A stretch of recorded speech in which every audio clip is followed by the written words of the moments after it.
Celebrity Damage Control.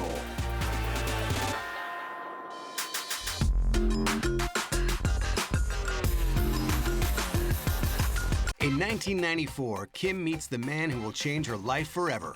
Christopher Wallace, also known as the notorious B.I.G. or Biggie Smalls, is a local legend in his Brooklyn neighborhood. A former crack dealer turned rapper, Biggie is himself on the cusp of fame when he first hears word of Lil Kim's talent. Intrigued, he tracks her down, introduces himself, and demands an impromptu audition on the sidewalk. The legend goes when Lil Kim auditioned for, Biggie the first time, he was just blown away. I think in his eyes, he really saw the full package of who could become the dominant female MC in the hip-hop community. Dubbed the Junior Mafia, the crew are the latest attempt at chart dominance by Biggie.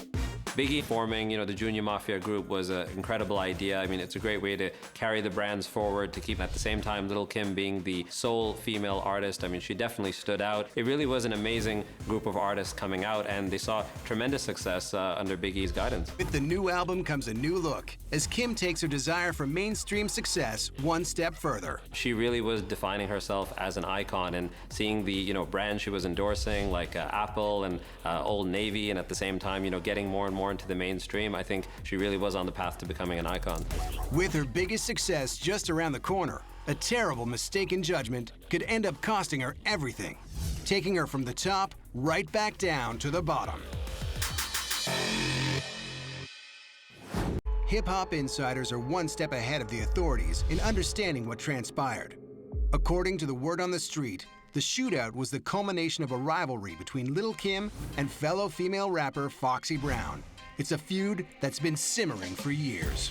Looking at their history, I mean, both of them growing up together and at the same time coming out when there was that position open to be the dominant female hip-hop MC. Inevitably, competition does ensue when you have two people vying for that #1 spot, and I definitely think the labels and, the media as well helped kind of fuel that and saw it as something entertaining.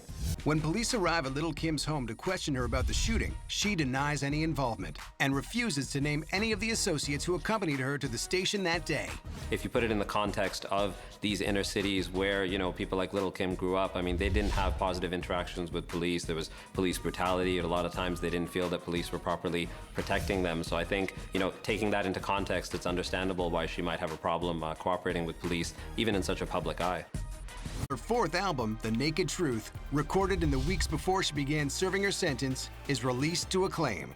Critics praise it as her bravest, most personal album yet. Some of the greatest music albums of all time have been by music artists reflecting on personal experiences. So it was a very good move for Lil Kim to address her trial and her controversy on her fourth album, The Naked Truth. I think it was a great way to get it off her chest, and at the same time, it was something that her fans and the industry wanted. So again, even from a commercial level, why not give them what they want?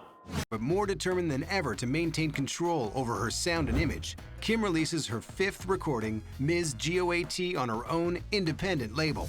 Lil Kim releasing her mixtape, Ms. GOAT, Greatest of All Time, was a fantastic way for her to reconnect with her fans and with the industry. It had an amazing DJ named DJ Who Kid from New York supporting it, which brought a lot of credibility, and it was quite positively reviewed by the hip-hop community and her fans. In 2009, Kim joins the cast of the top-rated primetime television smash, Dancing with the Stars.